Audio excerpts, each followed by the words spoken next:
shooter isn't is exactly what is wrong with this country. Slap on the hand for a child murderer, life in prison for the murder of one CEO. Though there, I will say that some school shooters have been charged with terror, but most aren't. Also, regarding how the government's treating this situation versus others, you have people pointing to reports that New York Governor Kathy Hochul's considering setting up a special hotline for CEOs to report alleged threats. With that reportedly coming after she met with 175 corporate reps, counterterrorism officials, and Homeland Security yesterday. And generally speaking there, the optics of such a hotline, it hasn't gone over the best online, with many who often feel that rich individuals get way better treatment by the government and judicial systems speaking out, with people saying things like, instead of pushing for the New York Health Act, which would provide single payer in New York State, Governor Kathy Hochul decided to provide wellness sessions to corrupt CEOs and provide them with a hotline so they feel safe. Democrats continue to show who matters to them, and it's not us. As well as democracy is when rich people get a special hotline for their own personal protection. But yeah, generally speaking, that's where we are with the Luigi Mangione situation, and I will ask here, specifically, I want to know your thoughts regarding the poll, right, and the differences regarding age groups and opinion. But then, got some quick celebrity legal stories in the news today, starting with Andrew Tate, and that because a court in the UK just ruled that police in the country can seize 2.6 million pounds or over $3 million in unpaid taxes from it. With police in Devon and Cornwall seeking to seize the money, which has been held in 7 frozen bank accounts held by Tate, his brother Tristan, and a woman only identified as Jay. And we saw a judge rule today that several transactions made by the brothers, including millions of dollars in transfers to Jay, were a quote, straightforward cheat to evade tax authorities, saying there that they were serial tax evaders who paid nothing on over $26 million in revenue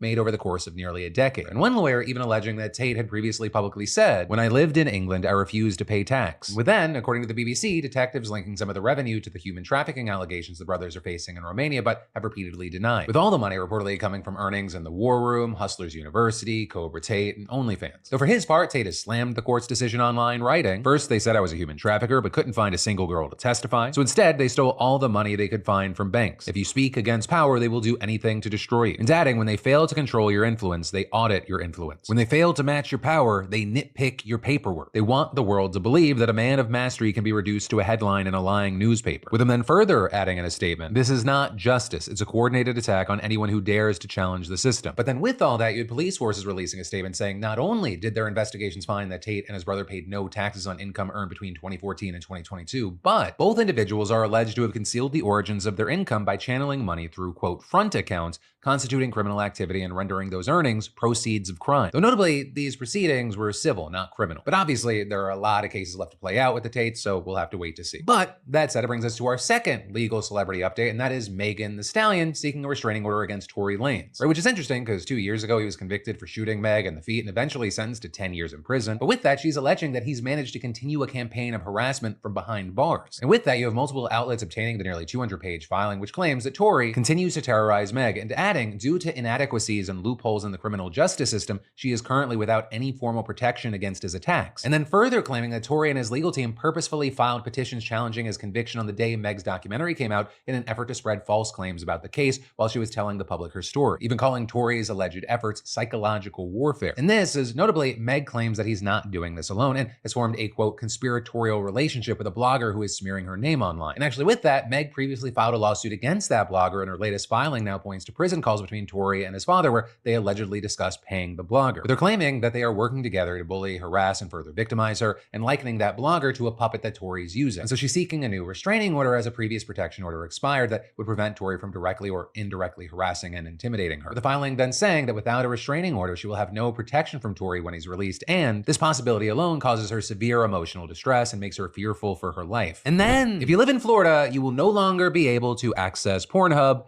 come the new year. Right, and that because Governor Ron DeSantis signed HB 3 into law this year, which reportedly in part requires pornographic websites to implement age verification to block access to those under 18, with the law specifically mandating that these websites use either anonymous age verification or standard age verification. And this is you have places like Axios reporting that the Free Speech Coalition filed a legal challenge to the law this week, arguing that it creates a substantial burden on adults who want to access legal sites without fear of surveillance. And as far as Pornhub, if you're in Florida right now and you go to the website, you'll get a pop-up that says you will lose access to Pornhub in 13 days. And saying your government wants you to give your driver's license before you can access the site. With then adding, we don't want minors accessing our site and think preventing that from happening is a good thing, but putting everybody's privacy at risk won't achieve that. And so come New Year's Day, Florida will now be the 9th state that Pornhub has pulled out of. All of this is you have people on the other side saying, for Pornhub, this isn't actually about caring about privacy, with reports noting, for example, that State Representative Chase Tremont, who's actually a Republican who sponsored the age verification bill, he said that the site's decision to shut down rather than comply tells us exactly who their real target audience is. So yeah, that's the situation. situation. Florida's probably not the last state we're going to see this from, but generally bad news for porn sites, great news for VPNs. And then some of the most dangerous medical conditions are the ones you don't even know you have, and sometimes it takes a trained professional who knows what to look for to tell the difference between a trivial symptom and a life-threatening emergency. So the question right now is,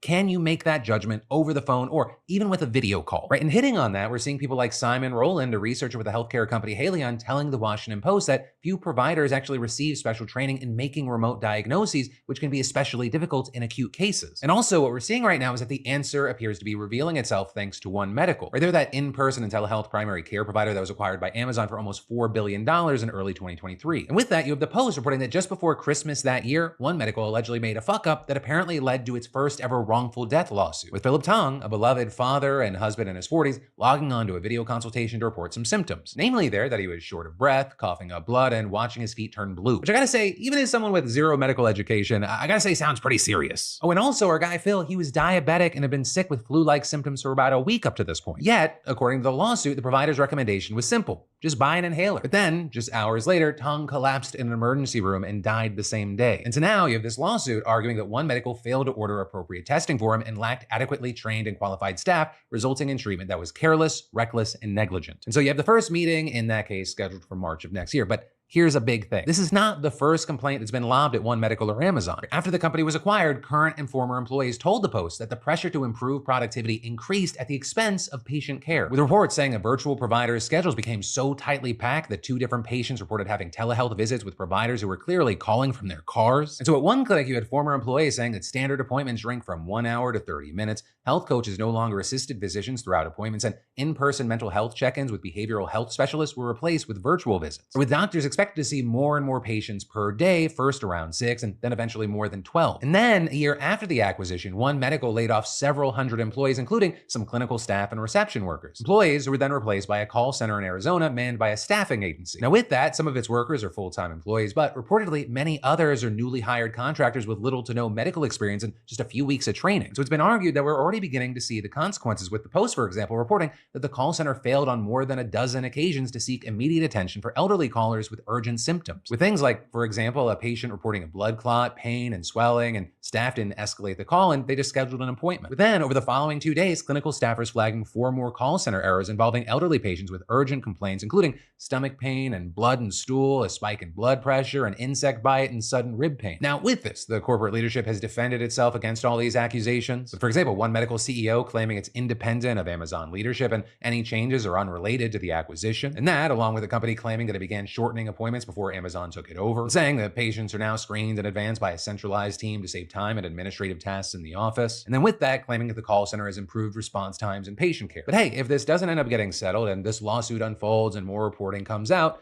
I'm sure we'll find out if any of that's actually true or not. But then, in a quick break from the news, are you feeling the pressure of debt? Well, if you are, you're not alone, right? It's something that most of us deal with, but also when the holidays roll around, it just feels like an impossible weight at times. Gifts, travel, celebrations, it all adds up fast. In fact, last year, nearly half of American consumers took on more debt just to get through the holiday season. And with that, let's be honest, starting a new year with more bills and the same stress, it's not the vibe. And if you've been making payments, but your balances are barely budging, today's sponsor, PDS Debt, can help. Right? They'll take the time to get where you're coming from and match you with personalized options to tackle things like credit cards, personal loans, medical bills, or collections, or whatever's stressing you out. And if you have $10,000 or more in eligible debt, PDS Debt offers real solutions no matter your credit score, even if it's bad or fair. And getting started is really quick and easy, especially because they're offering you right now a free debt analysis that takes just 30 seconds. So hey, head over to pdsdebt.com/DeFranco to start your journey toward becoming debt-free, especially because life can feel so much lighter without feeling the weight of mounting debt. Stop merely surviving and start living for you, not your creditors. Take the first step to reclaim control today at pdsdebt.com/DeFranco. But then we need to talk about how the U.S. Bureau of Prisons just lost nearly $116 million for running what was known internally as the Rape Club among guards and prisoners. And this after the Justice Department concluded what appears to be the largest settlement in the Bureau's history. And it all comes down to just one prison, the Federal Correction Institution in Dublin, California. You see, it was one of 6 women-only facilities in the federal prison system, housing just several hundred inmates, which then makes it all the more shocking that a staggering 103 of them sued the Bureau for alleged sexual abuse and retaliation for speaking out. Though perhaps really not that surprising, since even the former warden, Ray Garcia, who would have ultimately been responsible for making sure that none of this happened, was guilty himself. For he actually got convicted in 2022 for abusing 3 inmates and is serving a 70-month prison sentence, with then also 7 other employees getting charged so far, 6 of whom have pleaded guilty.